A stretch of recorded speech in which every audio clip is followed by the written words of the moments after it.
Alhamdulillah wa salatu wa salam ala Rasulillah. As we are inshallah making a video to answer the criticize and the remarks that people do on myself and on my method of Ruqyah, especially on the Jinn Catching. So we have tried to compile to gather all the questions and things that people say to answer them all inshallah. First question, do you avoid debate? I don't avoid the debate. I look for debate. Wherever we go, in all countries, we go forward to the ulama that are responsible in that country to show to them.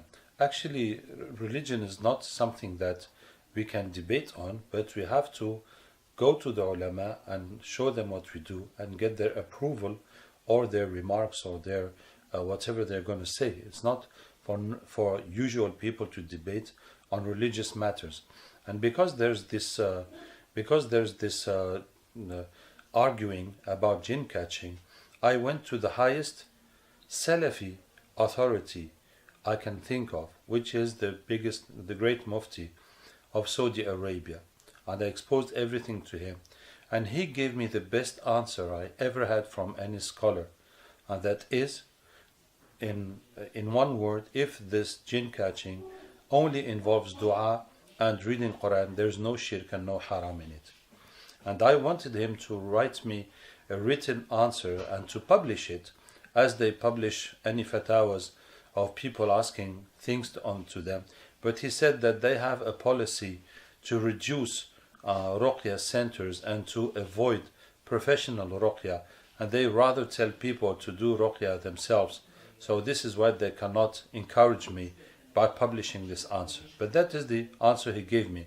So we do go to meet the ulama, but even if it's not ulama, anyone who wants to discuss or ask questions, he is welcome.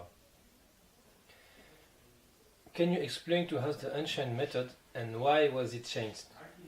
So the ancient method is using the symbols in Ruqyah. At the beginning of Ruqyah, if someone has magic, for example, done on a tree, and we will know that because he will be dreaming of himself falling or flying. So we will tell him to wash with the Quranic water and gather the water and throw it on a tree, on any tree that is higher than him, with the intention of throwing on the sihr that has been done to him, as if he had found it and he's throwing on it. And that works and the sihr is destroyed. And if it is in the water like river or sea, who will get any points of water that is closest to him and throw the water there. If it is in the graveyard, he will go to any closest graveyard and throw the water on any grave with the intention of throwing on the sihr that has been put to him. And anything that has been done, if it has been done with knots or with a doll or with any kind of thing, he will put similar things in the water he had washed with to destroy it. So that is what we were doing, and alhamdulillah it was working without any problem. But it led people to argue, and when people go to their ulama and say, I went to Abd Rauf, he told me to go to the graveyard and to do knots and to take a doll. So they say, well, this is magic, this is magic.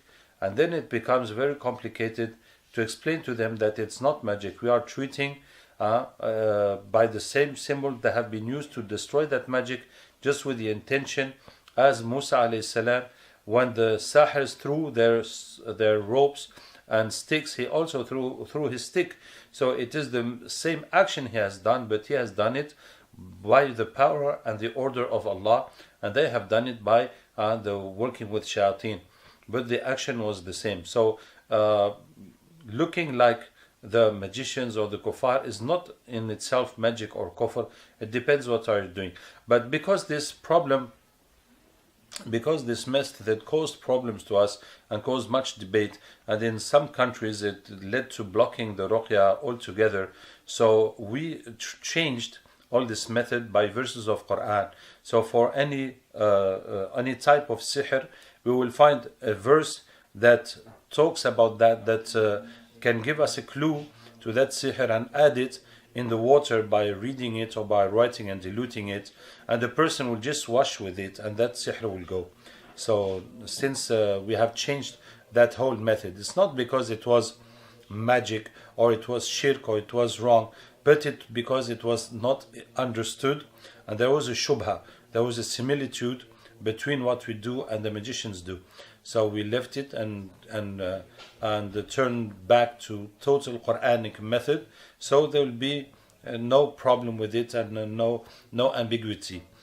Now, when we first changed that method, it happened in Burkina Faso, and because we were going to use a new method, and we had a method that works and that is halal, so we cannot endanger the patients and do experience on them not knowing if it's going to work or not.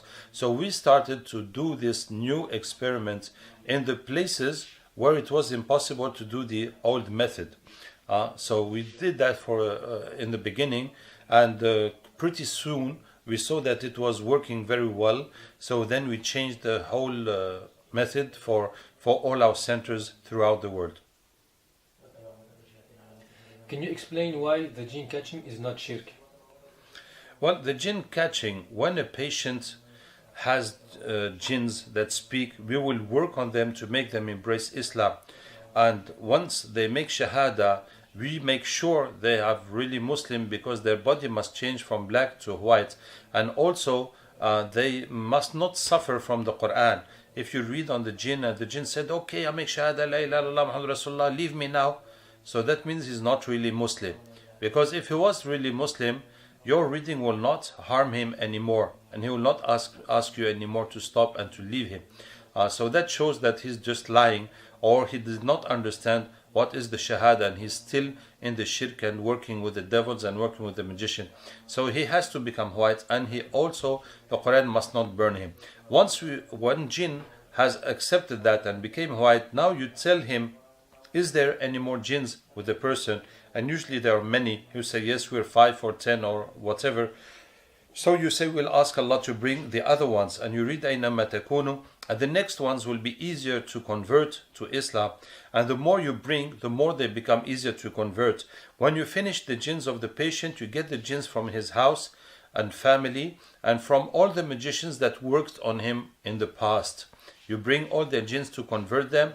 Once you have converted them, you read وَكَانَ حَقًّا عَلَيْنَا نَصْرُ الْمُؤْمِنِينَ until they get weapons, and then فَقَاتِلُوا أَوْلِيَاءَ الشَّيْطَانِ, fight the allies of the devil. And the Muslim jinns will see that the allies of the devil are the magicians, and they will go back to those magicians they were working for to fight them. So once you have done that, once you have cleared the environment of the patient, now he can catch the jinn of any other person. So because he has this passage, this gap between him and the jinn's world, and because he was trained to bring jinn and make them become Muslim, so it becomes easier and easier to bring other jinns and to make them become Muslim also. So this is why there's no shirk, it is only dua and using Quran. So the thing about jinn catching is that there is a gap between the person and the jinn's world, and what brings the jinn, it is the dua and the attention of the catcher, and also the pilot who's reading on the catcher. And those verses of Quran make it easy, because the Quran acts on jinn. Allah Tabarak wa Ta'ala has told us twice in Quran, in 2 separate stories, that the jinns came to Rasulullah when he was praying, and they heard his recitation of Quran, and they embraced Islam without even him knowing that they were there, without any discussion between them. They just listened to Quran, and that shocked them positively, and they accepted Islam. But unfortunately, we were not able to take advantage of these surahs and these teachings, and for years I was debating with jinns to make them become Muslim, until I discovered that it was useless, and you just have to give them a verse of Quran that means what you want to say, and they will accept it, and they will embrace Islam immediately. So since we have discovered that, we are using Quran for jinn catching, so it makes it very fast and easy for jinns to come and to become Muslim. Do you work with jinn? we don't work with jinns, and I don't believe in working with jinns. So in our jinn catching, we catch the bad jinns that are harming people, we make them become Muslim, and we send them to fight the magicians, and that's the end. The only relation we keep with them is to make dua for them every day. But that is a general rule of Islam. If you work for any Islamic work, if you give da'wah, you should give time every night to make dua for those people you have done da'wah to. For anything you do for the sake of Allah, you must give time for dua to keep it going. So that dua we do for jinns, it's like putting fuel in your car every day. It keeps them going, and it keeps your good actions that you have done for Allah Ta'ala going, because you keep on entertaining them with new dua. That is the only relation we keep with the jinns. And I don't believe in working with jinns. Actually, it did happen that some jinns become Muslim and they say they want to help me. I said, go ahead, help. Whatever you can help. I am not asking you anything. If you feel that this is a good work and you want to help for the sake of Allah, you help. But we cannot keep a contact with the jinn. If someone has a jinn that helps him to cure people, for example, the jinn will give him information that this patient has this has that, he's got such and such situation, it will not last more than a month. Because the people who you treat, they also have bad jinns, and eventually those jinns will see that you have a jinn helping you, so they will attack him, and eventually you'll get bad jinns that are stronger than your jinn. They will beat him up and they will take his place. One of them is going to take his place, and he's going to keep taking you into errors and playing, having fun with you, giving you wrong things about people, and telling you, making you think that you are great and you're working, people are curing when you are doing nothing. So this is why I tell you by experience, if someone uses Muslim jinns to treat people, it would not last more than a month. And all those who say they have mashayikh, they have this, they have kings, it is nothing. It is nothing. They will always get big jinns to come beat them up and take their place, and finally they will just be led into they will just have jinns playing around with them. Can we say that the jinn catching is not Islamic because Rasulullah ﷺ did not do it? No, we cannot, because the ruqyah is a medical matter, and there is plenty of dalils on this. The clearest dalil is the hadith reported by Muslim that Rasulullah ﷺ, when he came to Medina, when he made hijrah, the people who used to do ruqyah in Medina came to see him and said, Ya Rasulullah sallallahu alayhi wasallam, we used to do ruqyah before Islam, what do you say about it? And Rasulullah sallallahu alayhi wasallam said, recite me your ruqyah, because ruqyah means healing by words, by things you say. There's no harm in doing ruqyah as long as there is no shirk. So Rasulullah sallallahu alayhi wasallam allowed all the ruqyahs that were used before Islam, as long as there are no shirk, because they were idol worshippers, so they could put names of idols or names of jinns or things that are shirk in their du'as, in their words. So provided there is no those things, any words you have found that help to cure people, you can use it. So that's what Rasulullah reported by Muslim, and there are many dalils that the ruqyah is not something that is tawqifi, that needs to be taught by Rasulullah, needs to be taught by Islam. You have the 4 conditions of ruqyah, that are 3 conditions well known to the scholars. First, it has to be Quran or Arabic language or any language you can understand, and that shows that it does not have to be taught by Islam, because it could be any language you understand or in Arabic, and it will be accepted as ruqyah. So it does not have to be something that is taught by Rasulullah. And the second condition is that there's no shirk in it. And the third condition is that you don't believe that the ruqyah cures by itself, but only by the power of Allah. You see, so fundamentally ruqyah is not something that is taught by Islam, is any method one can use to treat by words. But now that these words are Quran and we are using Quran, so there's absolutely no doubt that it is halal, because any other words, as long as there's no shirk, are accepted. So what about Quran? There's no harm in using Quran, and there is no need for any dalil, because the whole Quran is shifa. As Allah says, وَنُنَزِّلُ مِنَ الْقُرْآنِ, we bring down a Quran that is a remedy and a mercy for believers. So the whole Quran is remedy. So however you use the Quran, as long as you don't use it in a sinful way, like with najasa, or reading it in toilet, something that is forbidden. Any proper use you do of Quran for shifa, that is under this verse that we give down the Quran, that is shifa, that is a remedy. Did Rasulullah ﷺ teach us clearly about Ruqyah? No. Rasulullah did not teach clearly about Ruqyah. And the proof is that the Sahaba used to do the Ruqyah before Islam, and Rasulullah just controlled, is there any shirk or not? And look at the other story when the Sahaba met a tribe, when the chief of the tribe was bit by a scorpion, and one Sahabi went to do Ruqyah, and he did Ruqyah by Fatiha on him, by Surah Fatiha. And when they came back to Medina, and Rasulullah asked him, وَمَا أَدْرَاكَ أَنَّهَا رُقْيَةٌ, how did you know that Fatiha was a Ruqyah? That this Surah Fatiha had the power to cure. So that means that before this story, the Sahaba did not know, and the Rasulullah did not teach them that you can use Fatiha to cure as a Ruqyah. And he said, شَيْءٌ أُلْقِيَ إِلَيْ أَوْ شَيْءٌ أُلْهِمْتُهُ. He said, it just came into my mind, or I was inspired in that way. So Rasulullah did not teach them, and whoever uses Quran in any way to treat, he is welcome. In any proper way that's not najasa, not something forbidden, it is accepted. Some people say Quran is for hidayah and not for calling jinn. The purposes of Quran are not limited into hidayah, into teaching, into whatever you want. Quran can be used for protection.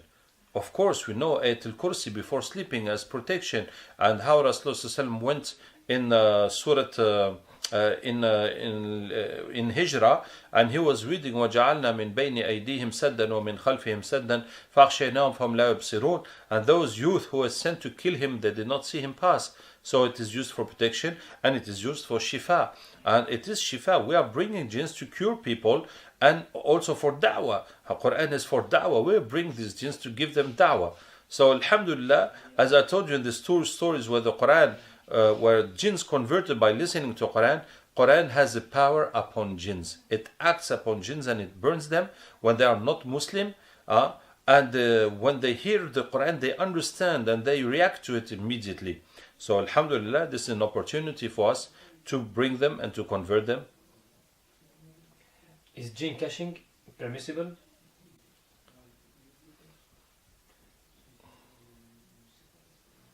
En fait, yes, explain. What is the question?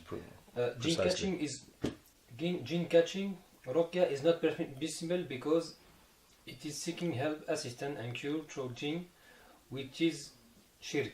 Some say it is asking Allah and the jinn. Okay. So in the Jinn Catching, we don't ask anything from the jinns. We don't have jinns to bring the jinns. We don't ask the jinns to come.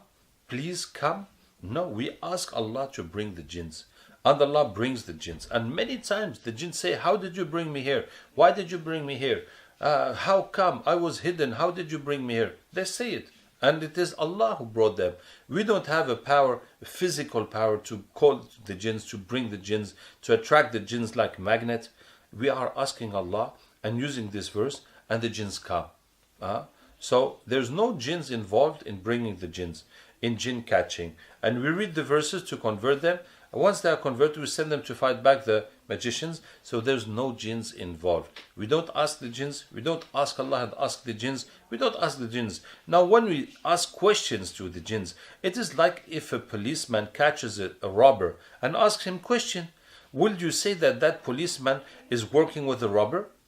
No, he caught the robber. He might as well take whatever information he can take out of that robber, knowing that it is a robber, is likely to lie. So the policeman must be clever, but he will ask the robber whatever he wants to ask, and then he will use his brain to figure out is that reliable or not information.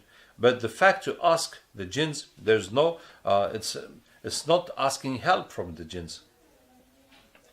Instead of reading on the patient to do diagnostic, we read on the catcher. Indirect Ruqyah is bid'ah. So first of all, the word bid'ah is not appropriate for ruqyah, because ruqyah is curing, was before Islam, continued, and the Rasulullah gave some boundaries, so that is to do no shirk. And then we knew that Quran can be used for ruqyah and for shifa, but it was not explained and detailed by the Sunnah. So it is a medical field. Even though it uses Quran, even though you must avoid shirk. But so we cannot speak of bid'ah concerning ruqyah. Secondly, I don't believe in doing diagnostic by reading on the patient. The patient comes, you read on him, and you want to see what reactions he's got, to say that you've got jinn, you've got magic, you've got ayn, you've got this, or you have nothing. I don't believe in that diagnostic. Of course, some reactions can come, but some reactions cannot come. And some people have no reactions when they listen to Quran, yet they do have Quran, they do have jinn, they do have ayn, but there's no reaction. So I don't believe in this method of diagnostic. Our diagnostic is based on 4 symptoms: blockages in life, for work, for marriage, for studies, for money, etc., unusual health problems, pains, weird diseases, unusual mental states like anger, depression, forgetting, fears, hearing voices, goes to madness, and bad dreams. So these 4 symptoms are mentioned in Quran. That is what we use for diagnostic. And we don't use jinn catching for diagnostic. That is wrong. You don't think that we are bringing the jinns to understand what you have. What is your problem? That's not what we do. We understand your problem by discussing with you, hearing what you say, why are you coming, why are you seeking help, and we will ask you all the questions we need to ask, and that's how we establish your diagnostic. Now, when we take away your jinns, we will ask them, what are you doing with this guy?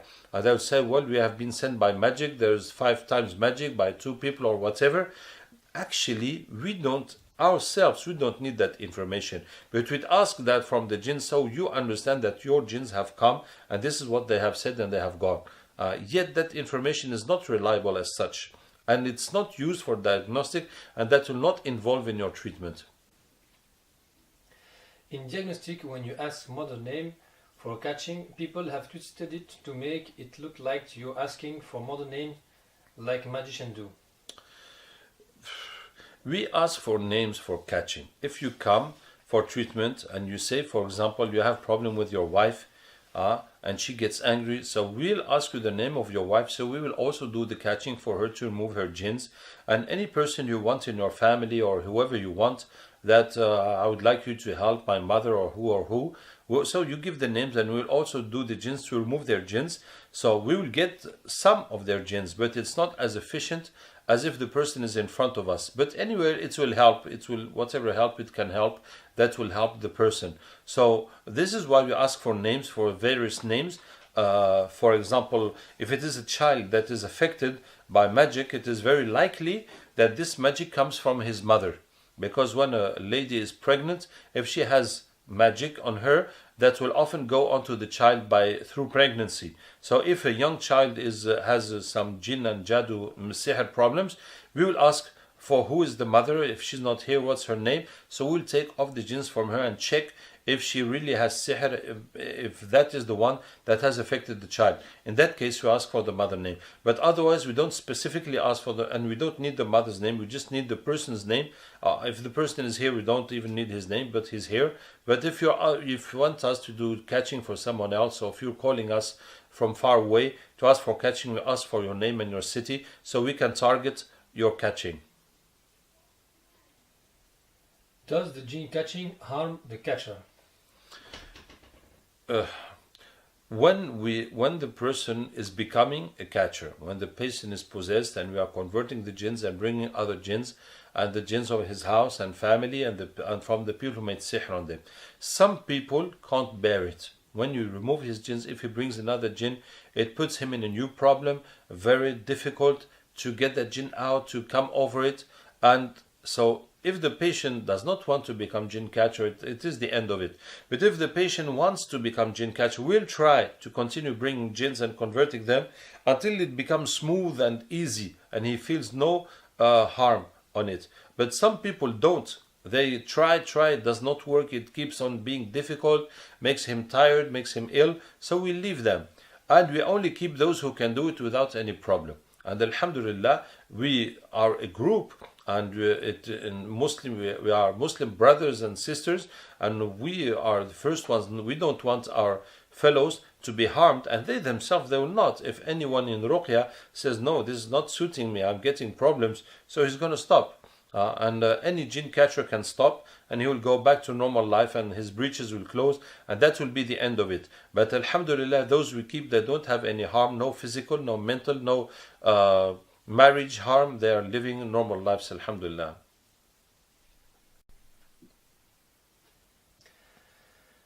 The hadith of Sulaiman alayhi salam means the catching is not allowed. What do you think about this?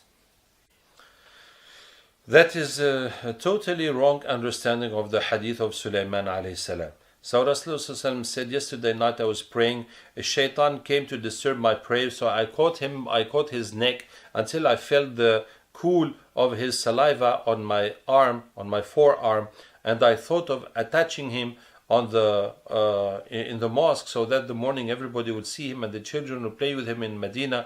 But then I remembered the dua of Sulaiman alayhi salam, I let him go.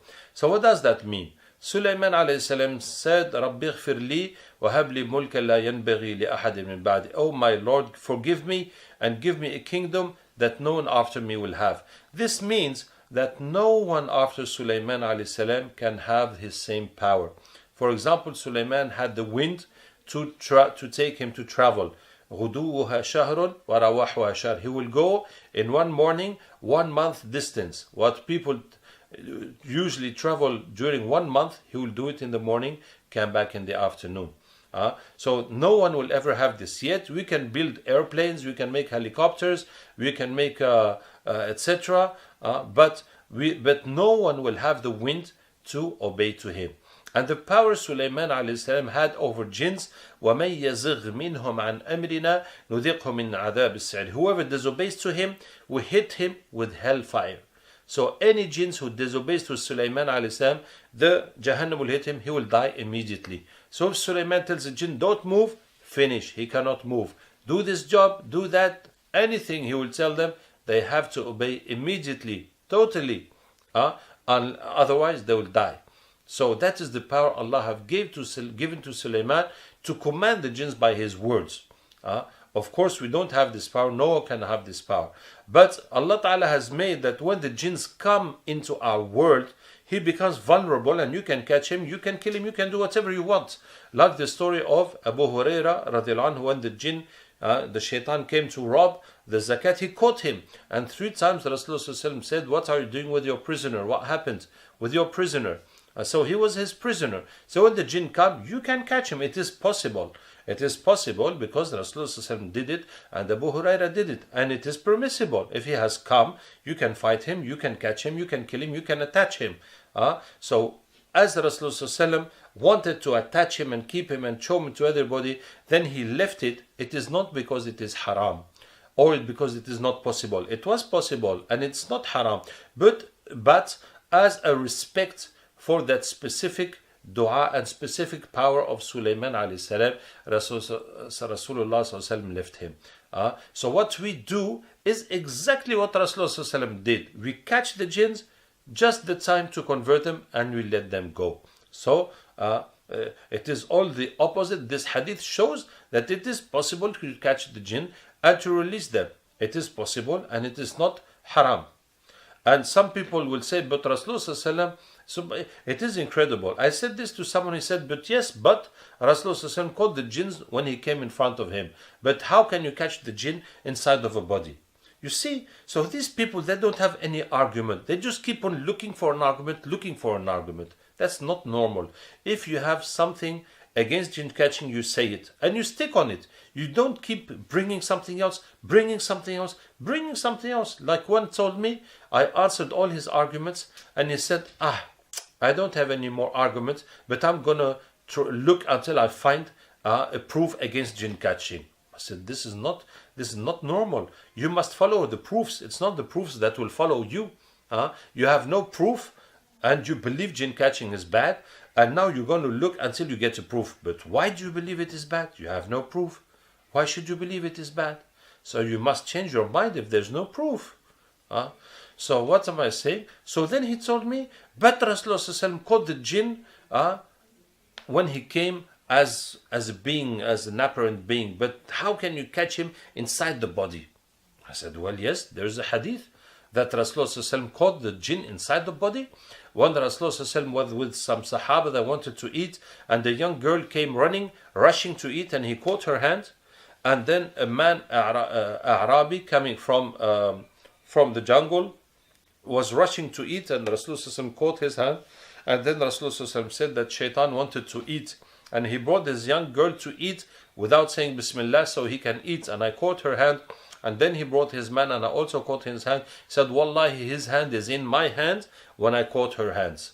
So that is the proof that Rasulullah caught the jinn inside the body. Why do jinns act the same and speak the same language in the catching?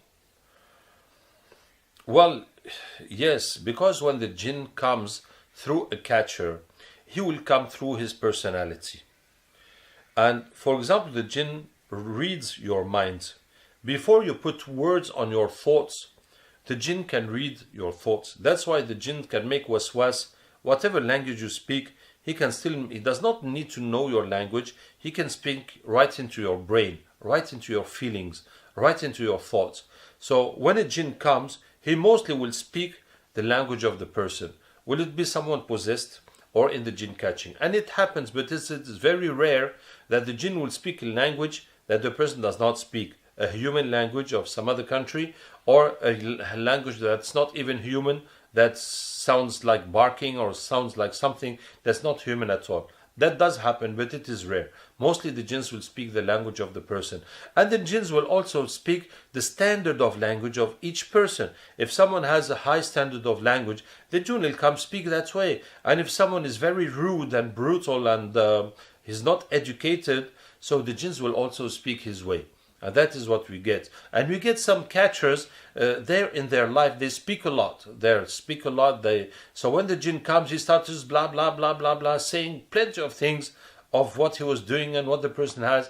And some other catchers, there's people who don't speak a lot. And some catchers don't like jinns to speak, and they don't believe what jinns speak. So when the jinns comes into that person, it is very, very hard to get any kind of information through that jinn.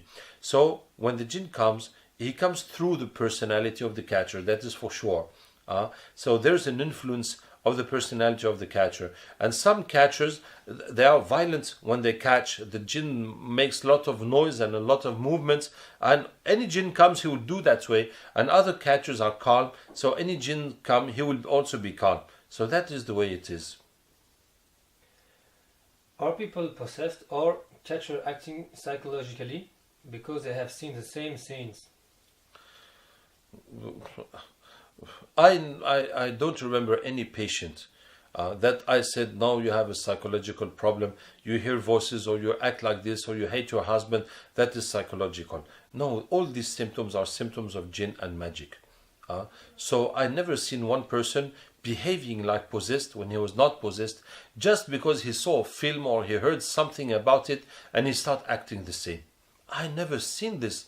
And we had some fake catchers. It happened twice, as much as I can remember. People were not catchers, they had jinns, and those jinns were pretending to catch jinns of other people. And they, anytime we tell them to catch for someone, that jinn comes and he makes like a sketch and shows us that you have caught the jinn of the person. But you very easily understand it, because the jinns, they don't have a lot of imagination to make a lot of scenarios. So they will be repeating the same thing for a few people, and you say this is impossible. And he will always be giving the same answers. They're not good liars, and they can't invent many stories. It's not part of their world, so they can't keep inventing it. So we very, very easily understand that this is fake thing. Most ulama forbid to speak with jinn. No, it's not right. Ulama do not forbid to speak with jinn. We have the story of Abu Huraira radiallahu anhu speaking with the jinn 3 nights, And every morning Rasulullah was asking him what happened, and he's going to come back and this, and Rasulullah did not say, hey, that's a jinn, you must not speak with him, it is forbidden to speak with jinns. No, it's not forbidden to speak with jinns. And Ibn Taymiyyah has written what is permissible, not permissible to ask the jinns about. And there's a story of Ibn Baz, Abdul Aziz Ibn Baz, former Mufti of Saudi Arabia, rahimahullah, that one girl was possessed by jinn, and the jinn said he wanted to speak with Bin Baz, and so her father was attending the courses of Bin Baz. He told him, and Sheikh Bin Baz came, or they brought the daughter to him, and Bin Baz, rahimahullah, spoke with that jinn for 2 hours, and then he said, yes, what he's saying is correct. It is part of the fatawi that is published of the Saudi Arabia ulama concerning jinn and magic. So there's nothing that is forbidden to speak with the jinns. It depends what you speak with them, or if you're going to believe them absolutely, or if you think he's going to give you some great information. Anyway, so some ulama will forbid to speak with jinns because they're afraid that people go beyond boundaries and do wrong things with jinns and go astray with this. This is why they will forbid as ihtiyat, yani as a matter of caution, but in itself it's not forbidden. If you don't believe jinns, why do you speak so much with them? Well, the videos we do is to explain to people and to show that to people. But in our daily ruqyah, we speak very little with jinns, and when we do the catching for the patients, we know how it works, and we bring jinns, we convert them. We very rarely and very little we speak with jinns, but because there's too much shirk. You see, the other day we did the catching for the volcano and the mountain in Malaysia, and also that temple. So that lady who asked me for the catching for the mountain, she told me that yes, indeed, her village, because she told me, please catch those jinns before they do the earthquake and they destroy our mountain. And I said, no, the jinns cannot do earthquake, but they make people believe they will do earthquakes, so you do sacrifices for them. And she said, yes, all her village does that. They do sacrifices for the jinns so that the jinns don't do earthquake and don't destroy them. And it is just the jinns making fun of them and putting them into shirk. So it is to fight that shirk and to give awareness to people on how jinns are and how jinns push people into shirk that we do these videos. And also to fight the evil that is going on earth. And you have to understand that people use magic and shirk very, very much. An example against Muslims, for example, terrorism. You have these Muslims killing people in so many different countries. So you say, what's happening? Is everybody turning crazy? You can't say it is an exception. It's not an exception. There's so much everywhere. Killing people. So someone is behind it. Someone is sending jinns on Muslims to do that. But only the Muslims who already have jinns and magic can be controlled by new other jinns, and that push them to kill each other, to make disorder against amongst Muslims. So it is important that we understand why this phenomenon. Are we all becoming crazy, or what's happening to us? Why is ruqyah more developed in Africa? Yes, my ruqyah is more developed in Africa, mashallah, because I spent my first campaign in Africa was 2005. And before that, for 8 years, I was treating people in France. I trained 10 people on ruqyah. In those 30 days I spent in Africa, I trained about 30 people on ruqyah, plus I trained on psychotherapy, plus I did 17 conferences and 3 times in radio, everything. So there's so much more demand there and so much more people ready to learn and to fight. So this is why I spend more time there and I get more people training. And of course it is much easier to open a center in Africa. Even relations with authorities is easier. So where there is more result, that's where I'll spend more time. Alhamdulillah. And inshallah, may Allah make it easy for Pakistan, India, Malaysia, Indonesia, Turkey. What do you say to those? But Arab countries are very difficult. Authorities are difficult. and people also are quite difficult compared to other nations, with all my respect. Is Jinn catching used for diagnostic? We already answered that. We don't use it for diagnostic. What do you say to those who accuse you of anything? Yes, some people accuse me of anything, really anything. Like, for example, I went in one country. Well, it's in, how's it called? In Gabon. I went in Gabon. Allah Ta'ala made that we were in the hardest Salafi masjid in the capital city, Libreville. And I spent 2 weeks there. The first week was fantastic, and we did perfect work. And it is a very big masjid with 3 floors. Alhamdulillah, we had very nice work. After 1 week, they realized I was a guy from Tabligh Jamaat. And that masjid, those people, they're really against Tabligh Jamaat, always preaching against Tabligh Jamaat. So now they were very upset how they received me and put me forward, etc. And I am from Tabligh Jamaat. So now they start looking for anything and giving any kind of arguments against me. And they said that when I say أينما تكونوا يأتي بكم الله جميعا إن الله على كل شيء قدير, I will change the words and the letters so it becomes shirk, and that is why the jinns come. لا حول ولا قوة إلا بالله. It is total nonsense, because they cannot believe how can someone from Tabligh be working on jinns and converting jinns and curing people. This is not possible, because Tabligh people, they say, have wrong aqidah, so any Tabligh person cannot be doing something right and something good. And this is completely wrong, because Tabligh is a group that does not teach aqidah. It does not teach aqidah, because in India, Pakistan, they have ulama in every masjid, and all the children of Muslims, they follow courses from young. So concerning deen, they are taught deen by their ulama according to their madhab. So when people come into Tabligh, they do not teach them deen. They just teach them da'wah. And Tabligh is a worldwide movement. So if you go in Tabligh, if you're from Arab country, from Indonesia, from Turkey, from anywhere, they will not teach you Indian madhab or Hanafi madhab or Deobandi aqidah. No, they will just teach you the way to make da'wah. That's it. And you come with your aqidah, with your madhab, with however you are, and you will stay however you are. Now, in the Indian and Pakistani groups, they have alim in each group that will also teach them about religion according to their madhab. So that is meaningless. I am Arab person, I have been in Tabligh. They did not teach me any kind of aqidah, that we go to graves, that we do this. And I have been even to India, Pakistan. I even Torah, Urdu, yani Sikhna. I learned a bit of Urdu so I can have direct contact with the Mashayikh, with the Buzurgu.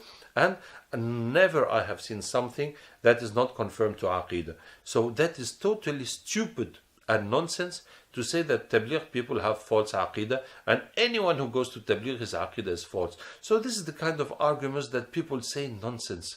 That people say nonsense just because, well, if you are shocked that jinn catching, you think it is impossible, you think it is impossible. It is something new to you, you cannot bear it, so it is something new to you. That's all you can say. Don't look for false arguments that have no meaning. Last question. How can you be sure that the jinn are really Muslim? We did answer it. We are sure that the jinns are Muslim because the Quran does not burn them anymore, and because they were black and they turned into white. That's how we know that they have really become Muslim. May Allah Ta'ala accept us and guide us. And if you have any question, you just send them to the website, inshallah. And inshallah we will answer you. Wassalamu alaikum wa rahmatullahi wa barakatuh.